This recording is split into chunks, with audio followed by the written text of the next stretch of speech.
প্রিয় দর্শক, এটি একটি অন-গ্রিড 5 কিলোওয়াট সোলার প্ল্যান্ট। এই সোলার প্ল্যান্টটি এই বছরের ফেব্রুয়ারি মাসের 8 তারিখে কমিশনিং করা হয়। আজ সেপ্টেম্বর মাসের 10 তারিখ, প্রায় 8 মাস হয়ে গিয়েছে। চলুন দেখি এই সোলার প্ল্যান্ট থেকে কত টাকা ইনকাম হলো। এটি একটি সানওয়ের 5 KTL মডেলের 5 কিলোওয়াট ইনভার্টার ব্যবহার করা হয়েছে। এই ইনভার্টারটি অনলাইন মনিটরিং করা সম্ভব। প্রথমে দেখে নিই গত 8 মাসে কত ইউনিট বিদ্যুৎ উৎপন্ন হয়েছে।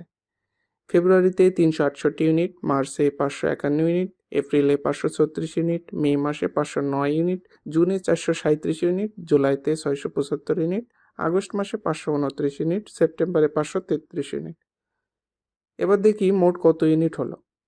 দেখতে পাচ্ছেন সর্বমোট এই 8 মাসে 4226 ইউনিট উৎপাদন হয়েছে, যা ইন্ডাস্ট্রিয়াল রেট অনুযায়ী 45,727 টাকার বিদ্যুৎ উৎপাদন করেছে। যেহেতু এই উৎপাদিত বিদ্যুৎ সবই সিস্টেমের ব্যবহার হয়ে যায়, এজন্য এটি বাল্ক রেটে দাম পাওয়া যাচ্ছে না। তবে প্রায় 50,000 টাকার বিদ্যুৎ বিল কম এসেছে এই 8 মাসে।